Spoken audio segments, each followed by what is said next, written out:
So talking about the brilliant people that are here, this is one of them. Isaac's talk is called Enlightened Engineering and the End of Scarcity. And I don't want to steal any of his thunder, but I'm pretty sure based on conversations we had previously that this is an amazing concept that he's had since he was a child, basically. Something that he's known was like he had access to this understanding of this information of something that could change the whole paradigm of the entire world, and that part of why he feels he's here is to meet other people that are supposed to help him with that. And so you might find that you're one of those people. And yeah, sorry, we didn't talk about this. I just am telling you what I think he's going to talk about. So anyway, it's going to be awesome. I can't wait to hear it. I love you. Oh, thank you for that intro. That was big shoes to fill. So greetings, fellow beings of light. It's good to see all of you here. I'd say that was surprisingly accurate in some ways. Maybe I wouldn't put it quite as profoundly, but this idea has been brewing since as long as I can remember, just maybe taking different forms and presenting itself differently. And at its core, it's actually a very simple idea. So what is engineering?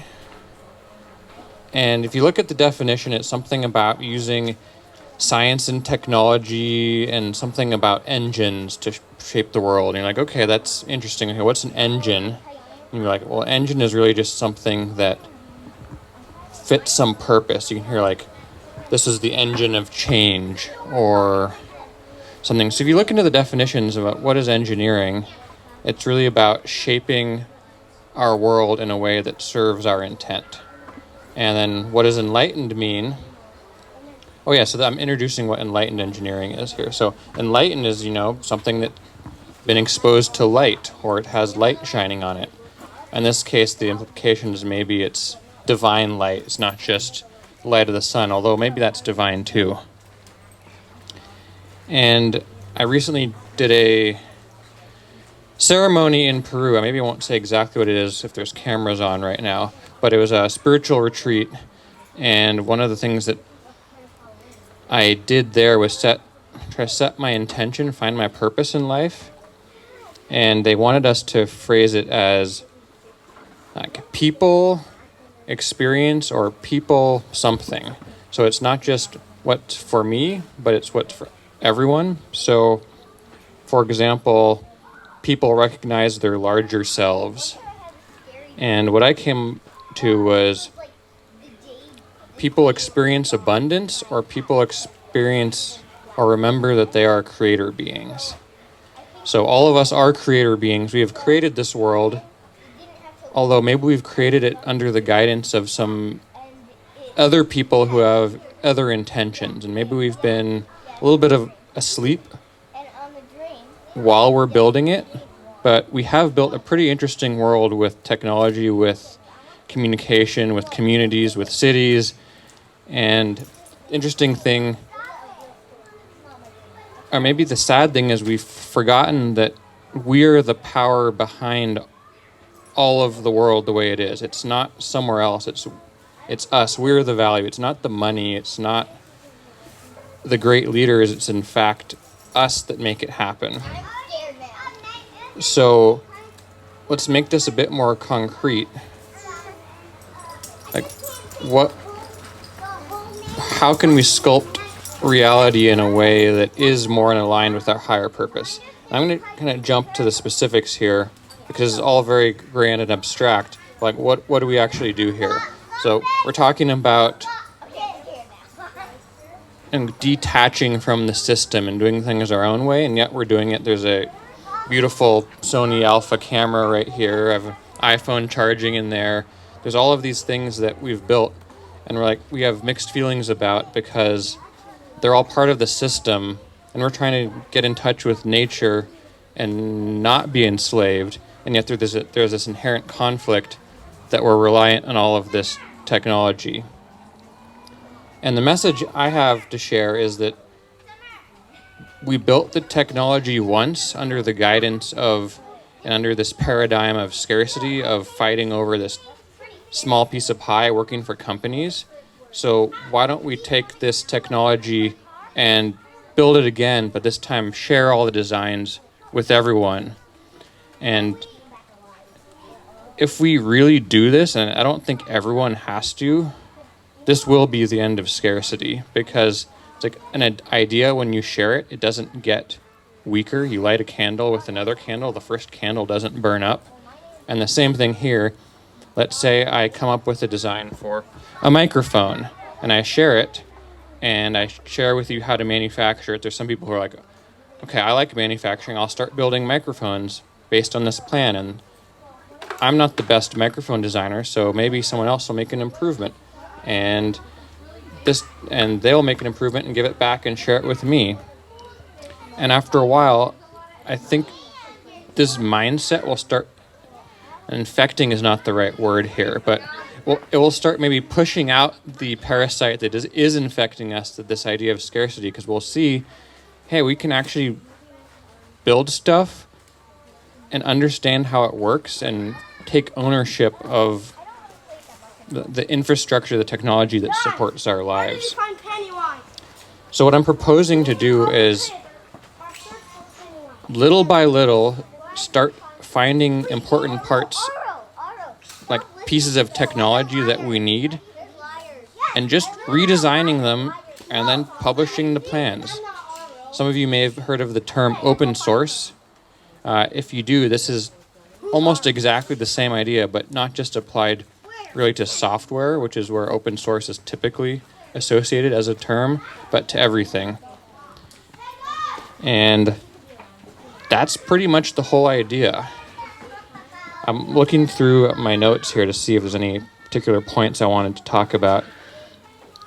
So right here I have written right to repair, right to improve, and right to fully own.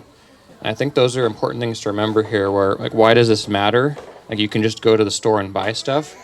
We're seeing increasingly that we can't even have the right to repair our own equipment, whether it's farm equipment or laptops or cell phones, because the companies that build that, for various reasons, make that very difficult, and they'll void your warranty if you do.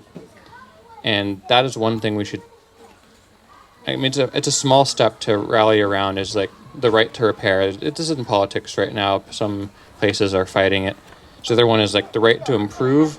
It's like, if I share an idea with you, you should have the right to take that idea and improve it. And if you buy something or you exchange something, you should have the right to improve it. It shouldn't be someone else's creation who has power over it. And also, I wrote here, like, the right to fully own. I wrote, let's see, I had an interesting thought here. I guess the principle here is that as a sentient being, you can only fully own or be the master of something that you create. If it's created by anyone else, it's someone else's system. It's not your art. However, if we share the ideas behind our creations, we realize that the ideas don't really belong to anyone. They are part of the ether of the divine. And now, as individuals, we can take those ideas and sculpt reality, engineer it, and then we fully own it. We're connected to whatever this realm is more directly. It's not like we're living in someone else's world. We will start sculpting that world ourselves. I think that's pretty much all I got in terms of grand ideas. I got 10 more minutes. Okay, so maybe I'll talk about like a specific technology, or maybe I was hoping this would be a little bit interactive, perhaps. So if there's any questions, or like, does this make any sense? What areas would you like more details about? Because I'm trying to speak to a broad audience. I'm trained as an electrical engineer and computer programmer, so I could get real technical, but I don't think that's quite where I want to go. So one would be the different designs for like free energy technologies or food abundance projects. And then one time, Rory, in the last gathering, he was going into such great depth into water and the science on how to optimize like yield for whatever plant you're growing. So that was just applied in-home, like small urban scale plots. People would have an abundance of food that would easily solve the world hunger crisis, something like that. And then what other technology do you feel are along these lines where? but then we did. So We're like- I'm thinking more of boring technologies and not what I would call Like digging tunnels? I like the idea of all of the Tesla technologies and different water vortexing, and I want to go there, but until I see it working myself, I want to focus on what I call like the boring technologies that support our lives. So, and once I see it working, then for sure there's going to be open source free energy devices. So if you know someone and it really does work and I can see it, I'm all on board. But until then, it starts with manufacturing the stuff we already know how to make and doing our best to support our lives that way. And eventually, though, for scarcity to really be gone, I think it's already gone. We just have to realize that there is free energy and we're conscious. And maybe a part of it is we have to go the boring, slow route and first make our own solar panels and our own computers and our own music players. And Is that the boring technology you're talking about? yeah. Maybe some people want farming robots. Maybe some people don't. I know I don't want them if they're controlled by John Deere or some big company. But if I designed it, maybe with the help of some people, then maybe it's okay. And maybe you can then avoid some EMFs. You build it in a safer way. Seems like the concept, like the idea, at least to me, feels like it's like kind of the whole idea of this like community thing and even these events and everything else. So like everybody holds a piece of the puzzle and has some piece that can make it better and kind of clicks into place that can allow flow that wasn't there before or whatever. But that's the idea with like open sources, and a lot of people are looking at it and like, oh, wait a minute, like, I see something that can make that better. It might be just like one little, like 1% improvement, but if there's a bunch of people that are seeing a 1% improvement in something, and eventually it's going to be incredible. Yes, very much so. I would agree with that. I guess it's again reclaiming our communities and the fact that we're social beings. Perhaps we are one being and we just think we're separate. I certainly feel like that's very plausible.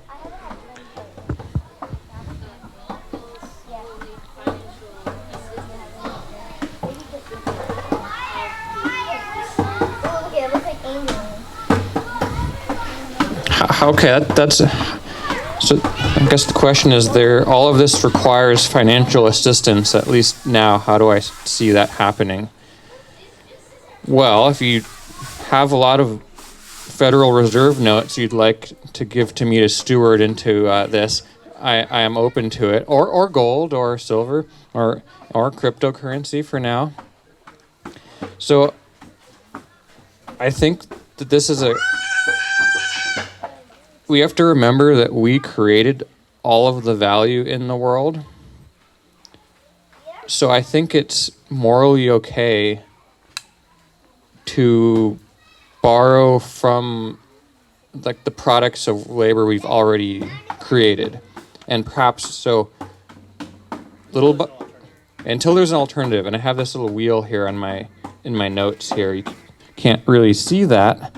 But the idea is that you start putting in this old debt-based currency and you spin the wheel, and eventually the wheel spins on its own as you develop new technologies to the point where I'd like to get rid of money for the most part, if possible. If there's truly no scarcity, we won't need it anymore. In the meantime, I'm okay with at least real money that has actual value. We could start there. I don't know how to fund this yet. I'm not actively asking for money yet. I think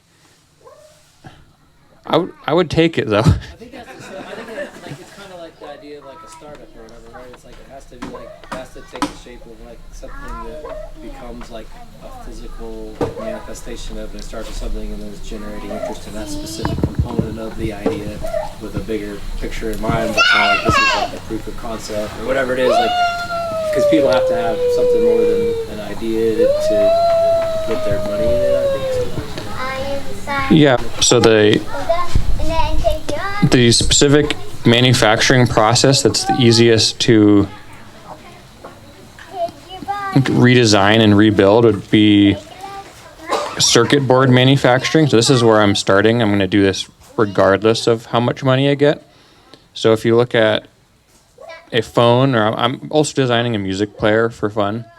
It has battery, it has glass, it has a case, it has a circuit board. That circuit board has components. So the first thing, I think that it's the final assembly stage is where to start first, and build a machine that will put those components onto a circuit board. It's called a pick and place machine. So probably where I'll start first is just design an open source pick and place machine. And from there, you start moving further down, like further back the supply chain. So maybe making the metal case for this music player would be another device to build next. And that would be, dogs are cool, like a CNC milling machine, if that rings any bells. So this is just a machine for carving out metal into specific shapes. So that's another machine. It's a little bit difficult because the value doesn't become immediately present right away. There's like this long gulf of it's still a hobby project and it's not immediately solving a problem. So maybe that's something, if people want to talk to me later, try to figure out if there's another first place to start, because this is just what I know, but maybe there's somewhere else that is a better first place to start. Okay. Any other questions? Software, open source software is an easier on ramp, right? We all use software, and so this is my stupid thing, but Mommy! that to like help us pull out of the matrix, like privacy software and stuff. That's open source and kind of goes community based too. I love it. I want to build physical stuff myself, and it will involve software, but the open source software movement is, I think, probably one of the things that showed me this is possible. And actually, speaking of open source software and communication, maybe this will be my closing words here. I'm running a server that lets you do communication similar to WhatsApp or Telegram, but it's fully open source and it's fully hosted on a server that I control. It's still in the cloud, but even if someone hacked that server, it is end-to-end encrypted. If you're interested in joining this, a number of us are already on it. Come talk to me afterwards. Your username would also be at iamthatim.org, which I think is a pretty cool domain name.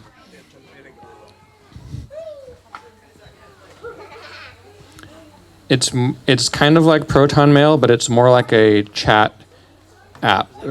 So you could send short messages. It also has audio support, video support. You can even have like Zoom, share your screen. And it does a lot of different things. And it's improving every day since the design of it, all the code is open. Anyone can contribute to it. So I highly recommend getting on it. It's also less likely to go down if some of the big tech platforms are taken out. Although if the internet goes down, it still uses the internet. Okay, well, thank you for listening. Come talk to me later if you want to.